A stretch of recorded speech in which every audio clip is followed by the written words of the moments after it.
This is the Therapy Chat Podcast with Laura Reagan, lcsw-c. The information shared in this podcast is not a substitute for seeking help from a licensed mental health professional. And now, here's your host, Laura Reagan, lcsw-c.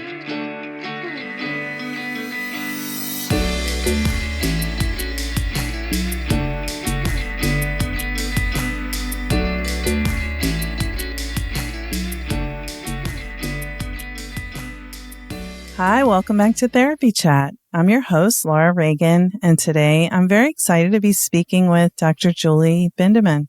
Julie, thank you so much for being my guest on Therapy Chat today. I'm so glad to be here. Thanks for having me. Yes, I'm so happy that we're making this happen too. And I'm really interested in speaking with you about a topic that we haven't covered in this way before on the podcast, which is reproductive trauma. And before we get into talking about that very important subject, can you tell our audience a little bit more about who you are and what you do? Sure. So I call myself a reproductive psychologist. I guess if I'm falling within the rules, I am a clinical psychologist that is licensed in DC, Maryland, and Virginia, as well as part of PsyPAC. I am the co-owner of a practice called Integrative Therapy of Greater Washington, and we're located in Rockville as well as virtually. And my specialty, which I kind of fell into, is reproductive psychology. So within that field, most of what I deal with is actually reproductive trauma, which is why I'm like, oh, we should talk about this, because nobody necessarily conceptualizes reproduction as a potentially traumatic endeavor. And yet, it is for so many people. Mm-hmm.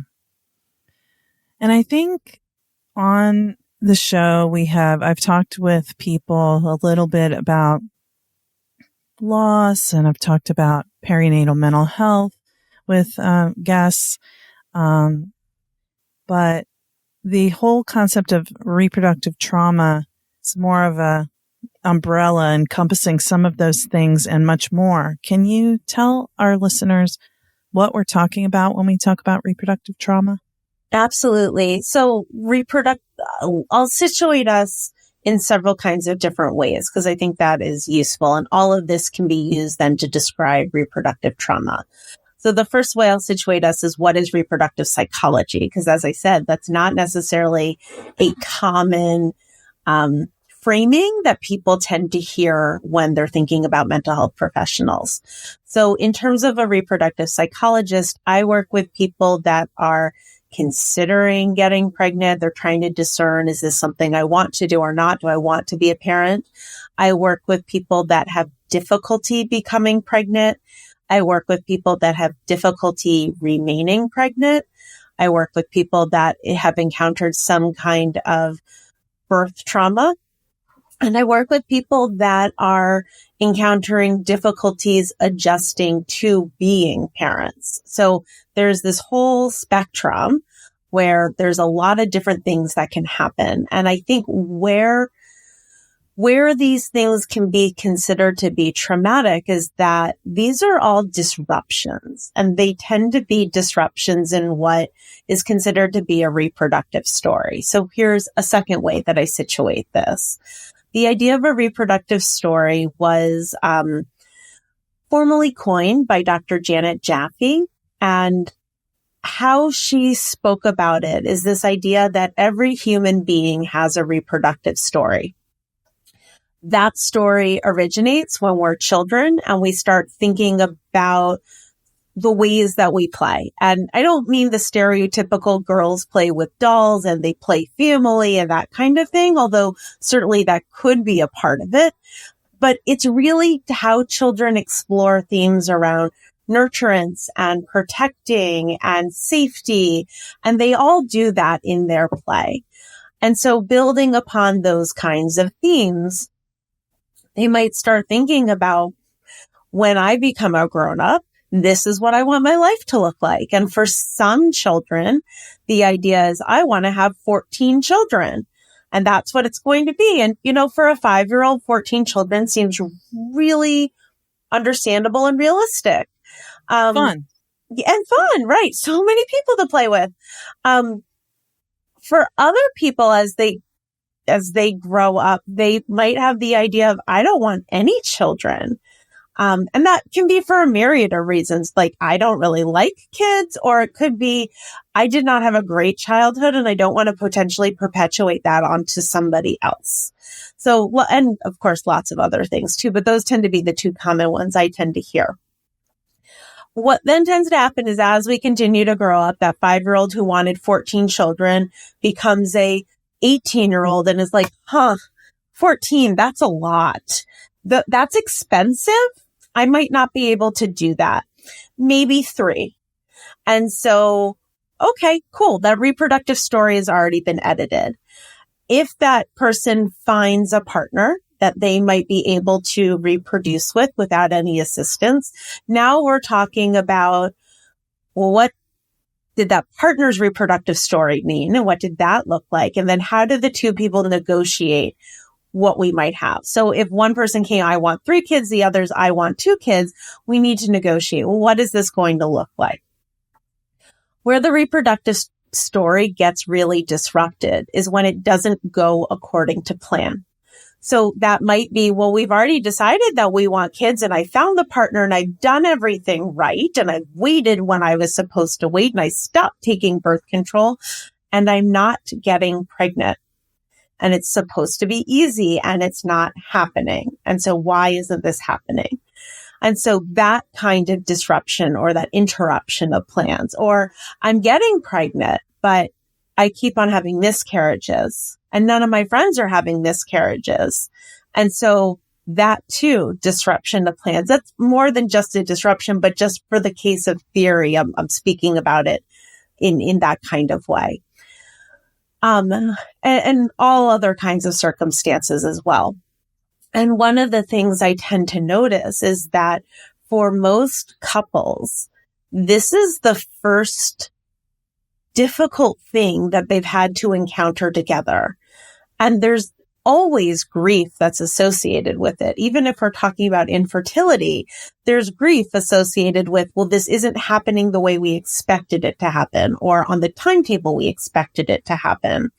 And with pregnancy loss, there might be grief around not just the pregnancy's loss, but also what this means in terms of a timetable. Well, I was initially pregnant with my friend and we were going to have kids the same age. And now I had a loss and she's still pregnant. And that can't happen. And so there's other kinds of grief that get associated with these types of plans going awry. And so that's the second place that I like to situate things, so that this all results then in the idea of reproductive trauma, because we're talking about a disruption of plans, things that might have been biologically based, that also have an emotional toll. And I think what becomes really hard is these are things that are hidden because they're considered to be bedroom activities. And so we really don't talk a whole lot about it. More recently, we've started to talk about postpartum issues and to an extent, pregnancy loss. And I think a particular kind of pregnancy loss is really in the news a lot right now, just because of what is happening around the United States after the Dobbs decision. So we're really starting to talk and to see in very graphic kinds of ways that reproduction isn't this safe thing that we like to think about where there's no complications. You just get pregnant and 9 months later you have a baby. But it's this really complex process that at any point something might happen. And that's a really scary kind of tumultuous thing to have to go through, even to the extent now where I have clients who are discerning, do they want kids? And they're starting to think about other kinds of challenges that we face in our world and deciding, is this a world I want to bring kids into? And that becoming this existential question for them, because their reproductive story might have always been, I see myself with kids, but then having this reality of, I don't know that this is a world that I would like to bring kids into. And so really having to process that and the potential grief around that as well. Yeah. Well, thank you for that description. And there's a couple things that you said, which I want to ask you to go a little deeper into. One is with what you mentioned about the Dobbs decision, which overturned Roe versus Wade, the law that made abortion legal throughout the United States. Are you, when you said there's a particular type of loss, I guessed that what you might have meant is people who are forced to carry pregnancies to term where the mother or baby's life is at risk. Possibly. Is that what you were talking about? So talking about abortion where the overwhelming response for people that seek out abortion care is relief. So those that choose abortion, overwhelmingly 95% is what we're finding in research, feel relieved that they were able to make that choice. That being said, there's still 5% that aren't feeling relief, that are feeling a lot of complicated other kinds of feelings. There's a sub-stack in that group of people who have terminated for medical reasons. So this is a wanted pregnancy, and whether it's fetal anomaly or threat to the pregnant person's health, the pregnancy needed to end in order to potentially protect the person who was carrying. So that's the one side of it. The other side of it is we also know from research what happens when someone has to carry a pregnancy to term, whether it's healthy or unhealthy, and they don't wish to do so. So particularly unhealthy pregnancies, that's really difficult if that is not what the desire would have been for parents, but that is being imposed by the state. Yeah, but you're pointing out that there are also, of course, I don't know why it didn't occur to me in the conversation. I'm certainly aware of it outside of this conversation that there are people who are forced to carry babies and deliver who did not want to be pregnant. Correct. Yeah. And we're seeing that now more and more. So I look at it, and this is, I made this comment a couple of years ago at the American Psychological Association. I was on the main stage and we were talking about abortion. And the way I framed it was, this is state-sanctioned trauma. That when we have restrictions like this, it is the equivalent to state-sanctioned trauma. And we know that from our research. So that's not just me trying to be, let me get a cool line out there. But we actually know that from our research. Just taking a moment with that. Yeah, it's just it's heavy. I just want to say to everyone who's listening, I'm sorry I haven't thought about this, but I haven't thought about, as a therapist, just how many people I've thought about the effects of Dobbs with people trying to get abortions and the things that people have to do and the experience of birth. I haven't thought about, this is why I'm saying I'm sorry I haven't thought about the long-term impact of being forced to do that over one's whole life. Yeah. And it's not just that individual who birthed, but we're talking too about intergenerational impact as well. So what is the impact on existing children, on that child, on potential future children? What are the lost opportunities? Because this is a parent who had to tend to other needs than what might have been planned. And all of these things are laid out really well in this landmark study called the Turnaway study. So I love to direct people to it. I had nothing to do with it, but I am such a fangirl of it. It is some of the best research that we have on abortion, because previous research on abortion tried to compare people who had abortions and people who had miscarriages. And those are two really different experiences. So it's like comparing apples to pineapples. They're both fruits and they have apple in their name, but otherwise nothing similar. Whereas the Turnaway study looked at people who wanted abortions and looked at those that were able to access abortions and compared them to people who were turned away. So that might have been because of gestational limits that they were turned away. Typically that was the reason that they were turned away. And then longitudinally looked at both of these groups, people who are able to access abortion care and people who were not. And over a 10-year period, we're able to look at what happened to them and not just what their emotional experience was, but also what is the impact to it. And there is this huge economic impact to people that typically identify as women, but not necessarily, who aren't able to access abortion. It might take away educational opportunities that they were planning on. It might take away job opportunities that they were planning on. Certainly, we're talking about childcare costs potentially. It might keep them in a relationship that's a really unsafe relationship. So there's all these different costs that people might make because the state denied them something. That's the economic cost.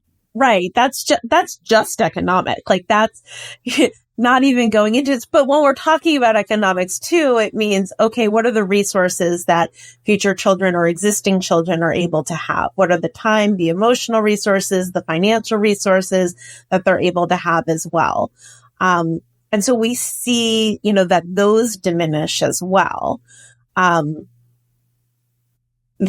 When we actually look at the woman who was Jane Roe, and there's a wonderful book that's called A Family Roe, and it's it's A Family Roe: An American Story, and it really takes a look at Norma's history, and she's the third generation of people who had children because there weren't any other options.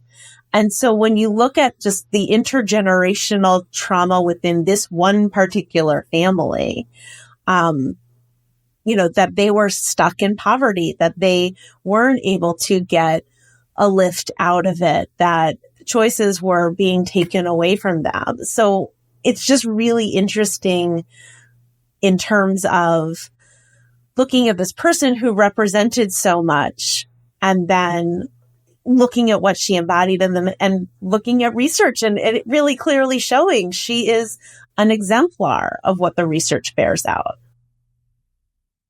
Okay. So for the Turnaway study, I'm going to make sure that we can put a link to that in the show notes and any other resources that we can for people to learn more, because I think what I'm realizing as I'm talking to you about this is how encapsulated my thinking about reproductive rights is into the political aspect of it, without as much as, despite being a trauma therapist and a trauma survivor, and a person who's impacted by these laws, that, I've been really focused in just like the part that feels like you can do something to change it, which is the political aspect. But and maybe that's just because the gravity of, I feel so passionate about it anyway, but the gravity of just how damaging these laws are to our whole society. Well, the extent too, because if you take abortion at its sort of natural conclusion, then we're talking about something called personhood. And Louisiana is a fabulous example of personhood because they've had a personhood law on their books since the early 90s. And basically what Louisiana says is that starting from the embryonic stage, an embryo is a person, and they are afforded all the rights that a person is afforded. So it means that if, and this doesn't happen so much anymore, that you can't really cryopreserve embryos in Louisiana, because if for whatever reason there was a lab error, if for whatever reason, you decided to implant all the embryos. any of these things that can come up, or even just the idea of, okay, our family is complete. We don't need the rest of them. You can't discard. It's a crime to discard.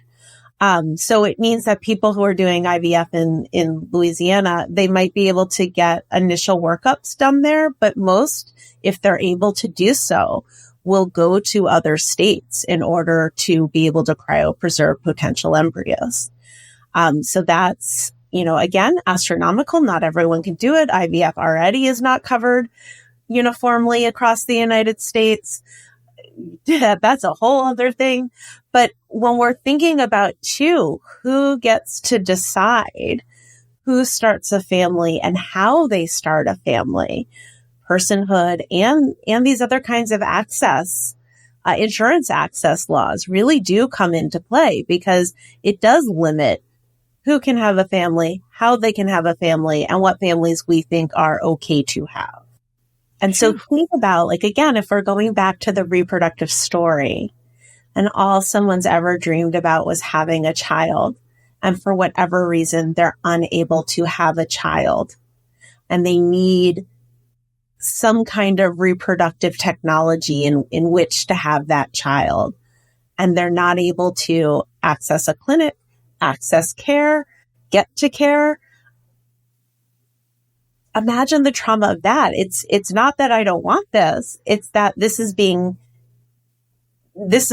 not being, I'm not able to access it. Yeah. The gatekeeping and who gets in and who doesn't. Yeah.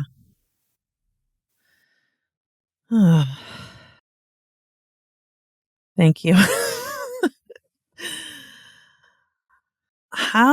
How do you approach how do people find out about the need for reproductive trauma therapy? How do people even know?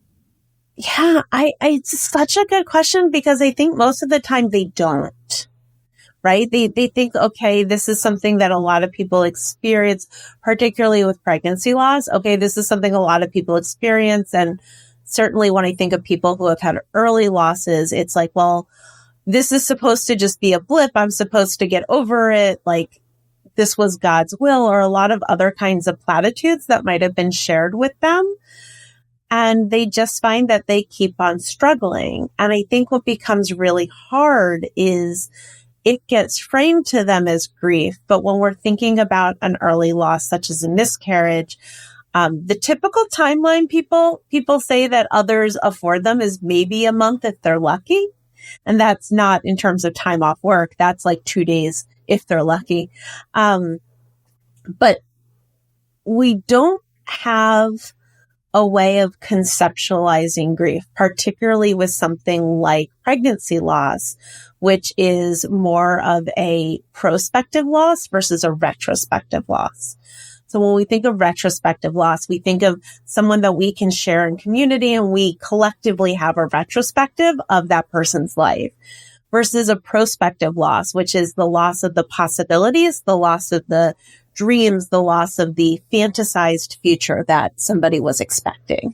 So I think that's part of where the trauma comes in, is because we had these ideas, and again, this was interrupted unexpectedly. And so it feels like it's been ripped away.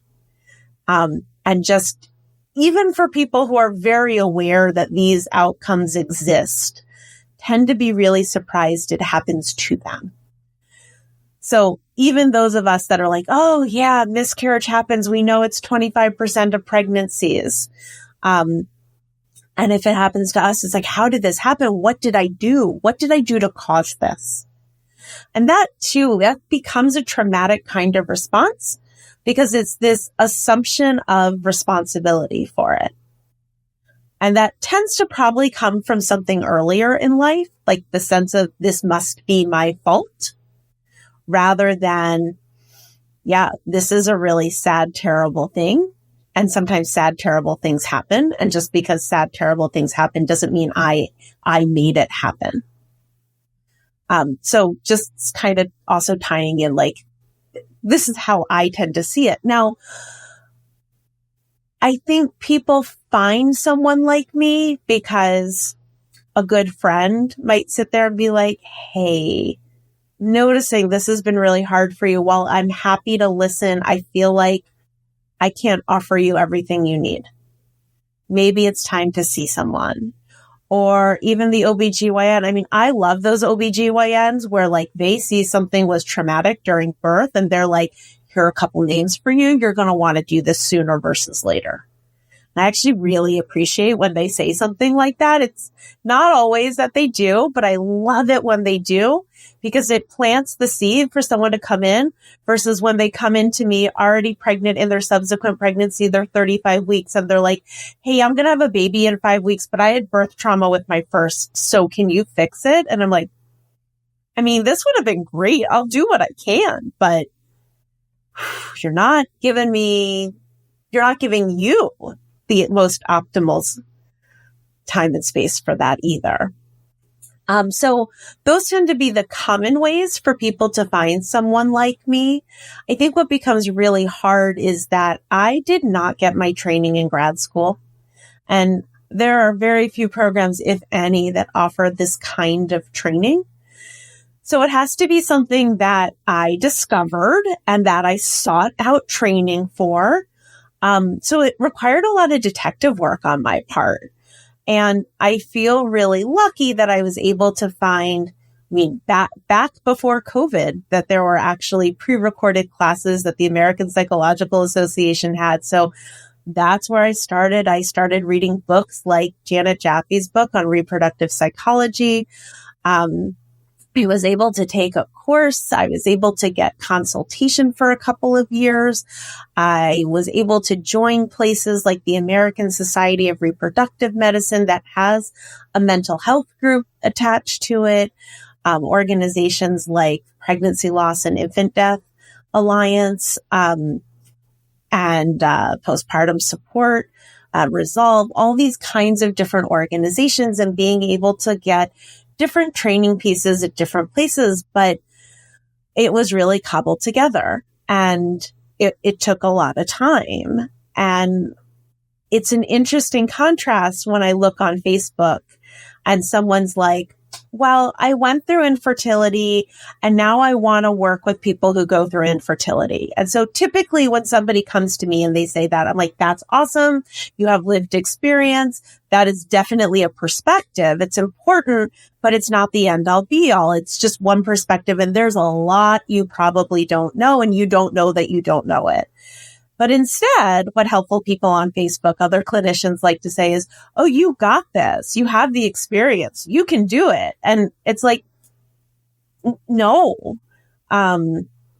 It's just like the idea of like you've experienced trauma, so you're set to be a trauma therapist. It's like, well, also get some distance from your own trauma. Also get some tools that are actually going to be helpful because one size doesn't fit all, right? So what might have worked for you in your healing is not universally what will work for everyone. So just over time and looking at what I do, and I'm like, oh, there's a lot of trauma in this.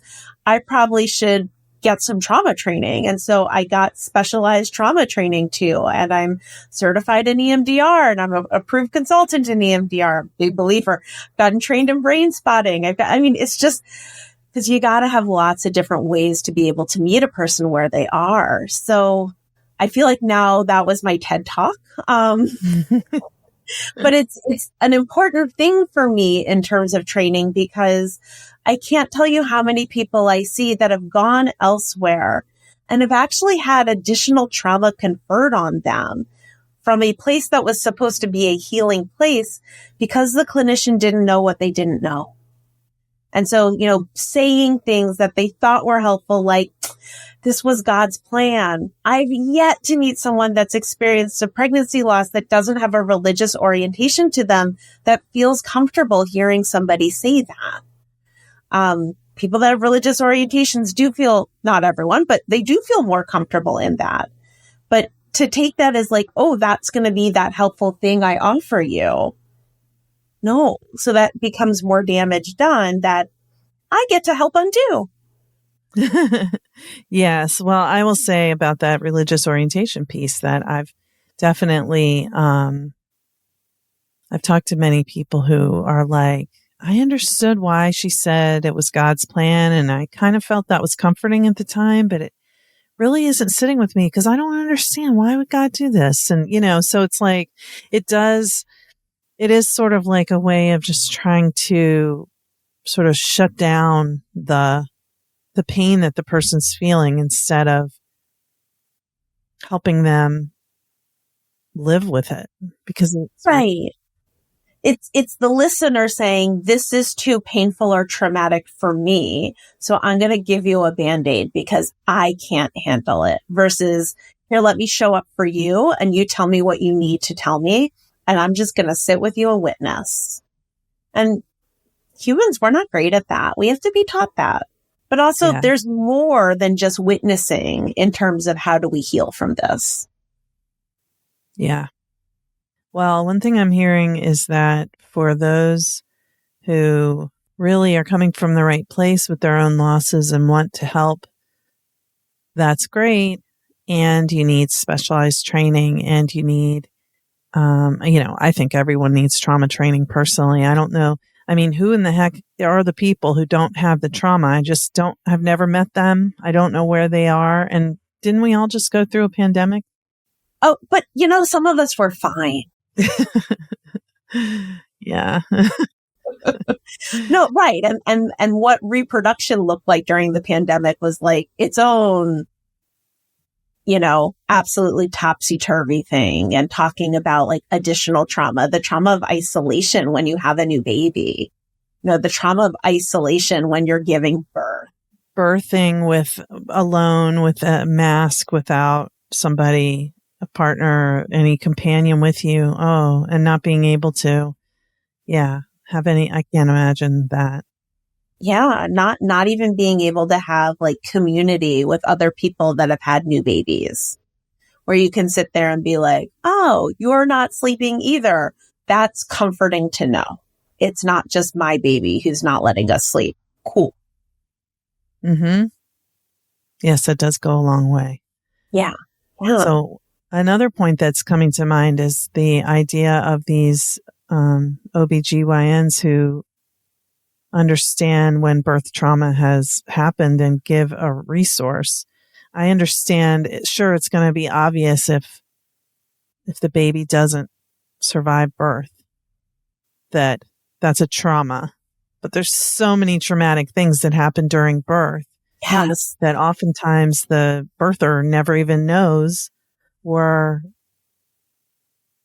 they feel the impact, but they don't understand how to describe it to be able to say that it was traumatic.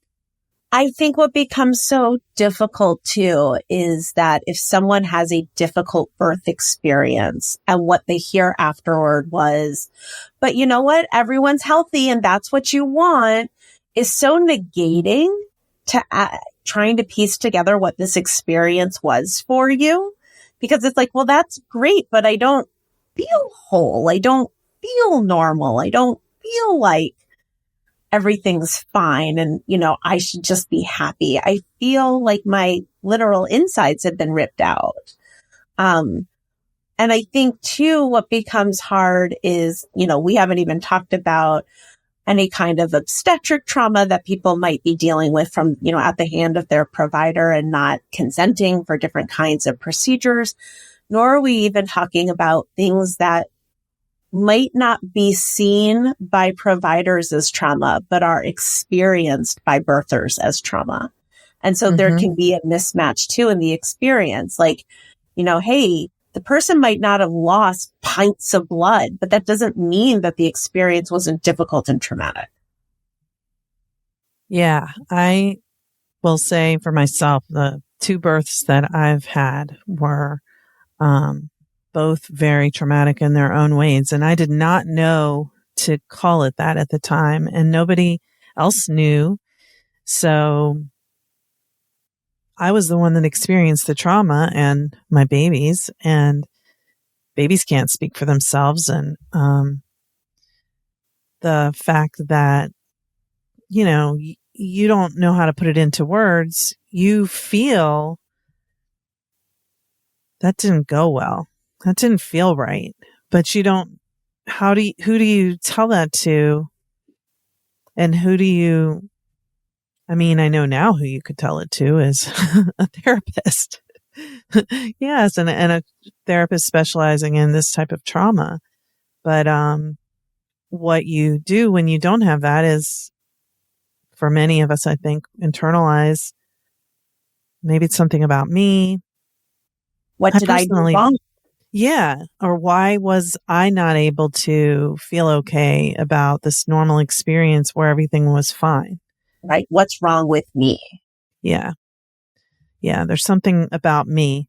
And then I will say another piece that I can relate to is when you are a trauma survivor who's pregnant, that whole like something being wrong with you idea is a very common experience for people who have childhood trauma. And so I have talked to many people who, for their first pregnancy, they're afraid that, in some way the baby will show that the parent is defective. Right. Right. Like I'm broken or I'm bad or wrong or whatever. And so my baby won't be a typical baby. Well, and also if someone's experienced sexual trauma when they were younger, the experience of birth can be re-traumatizing. And oftentimes people don't even consider or think about it because it's so different. The situation is not the same. Right. And yet that feeling of not being in control, of being powerless over your own body, of something happening, of pain, all of those sensations, that body memory kicks in. Yes. I'm so glad you said that, because I want to add to that many, many, many people have that experience and they don't identify themselves as survivors of sexual trauma, because it's so common for people who've experienced sexual trauma not to call it that. They call it, an unpleasant situation or something that they feel they wish didn't happen or they don't like when they think back on it, but they don't look at it as being a survivor of sexual violence. And then, so, if one does know that that's what happened to them, then they can at least potentially prepare for how birth could activate that trauma. But if they have no idea, then they're not going to understand. Maybe if they had a flashback during birth of the sexual violence, but I don't know. There's a lot going on during birth. I mean, I guess that could happen I'm sure it has happened to some people, but I think it can be more of a just such an overwhelming situation where it just feels like everything is very out of control. Right. And you so don't really know how to explain it. Then do they go back to coping mechanisms that might have worked at that time? So are we seeing them dissociate, right? And then what is that like to those that are around them that might need their participation if they've checked out? They're not here because that's the only way that they can get through this. Yeah. And it's really adaptive for the time, but also becomes difficult in other situations. It creates other problems can create a problem with the baby, with the partner. Yeah, yes, absolutely. and themselves. Absolutely. Oh, I'm so glad you brought these things up. All of these nuances of this type of work that I think everything we just talked about, I probably have worked with 50 different people who would hear, oh, that was my experience, at least. I also feel that the American system of birth is also just kind of an inherently traumatic process. I mean, there's no reason that this has to be a medicalized process. It's not in most any other country. What's really interesting is that in the U.S., OBGYNs outnumber midwives and other kinds of birth assistants. But if we look at other countries, it's the exact inverse, that there are more midwives than OBGYNs, because the OBGYNs are only doing the surgeries if necessary. The midwives are handling the births. The expectation is that, this is not needing to be a medicalized event. And we got a long way to go in this country. Oh. We do. But, I feel like there are a lot of good people that are trying to assemble those building blocks. I guess we won't even really have time to get into it this time, but the piece about a lot of young people who are really feeling ambivalent about bringing children into the world, and feeling like somebody else has taken this from them because it wasn't what they would have desired. So that's, we'll have to do it next time then, Laura. Yes, we do. Well, let's end on a note that gives people some hope and next steps.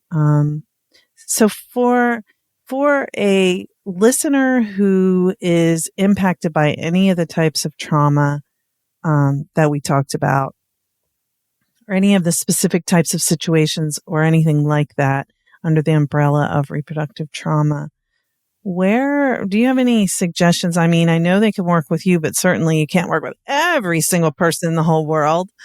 Where would you direct people who can't work with you in Rockville, or if you're full? So I think there's a lot of other people that I trust. I would look at directories that are housed by the American Society of Reproductive Medicine. I would look at, Resolve has some. The one thing that you're going to want to do is, when you find these people, you're going to want to ask them questions. You're going to want to get a sense of, like, what kind of training have you had? And if they're just like, oh, I had a course or two, or if they say something like, oh, well, I am perinatal mental health certified, that sounds really impressive. It actually is fairly meaningless in terms of all of that spectrum I've described to you.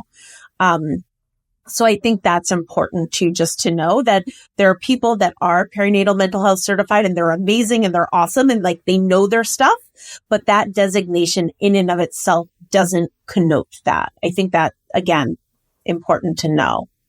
My experience is that it's not really a trauma-focused certification. It's more about the general perinatal mental health, which is very important, but not and it trauma. Very general. Yes. And it's not inclusive. I mean, in fact, they used to call EMDR an emerging therapy, I think, up until like a year ago. And it's like, come on, there's 30 years of research that goes along with this. Like, come on. I really love, I would go to Emdria if you want someone that is EMDR certified, or that is trained in EMDR, and ask if they have a perinatal mental health focus. There is a group of us that this is what we know and this is what we do. I'm not saying that EMDR is the be all end all. I mean, I love it, but that doesn't mean that it is what everyone wants or needs. Other places that you can go is, particularly if you've experienced an abortion, there is a fabulous directory where people are actually vetted. So I actually really trust this directory, and it's called prochoicetherapistdirectory.com. So you can Google that.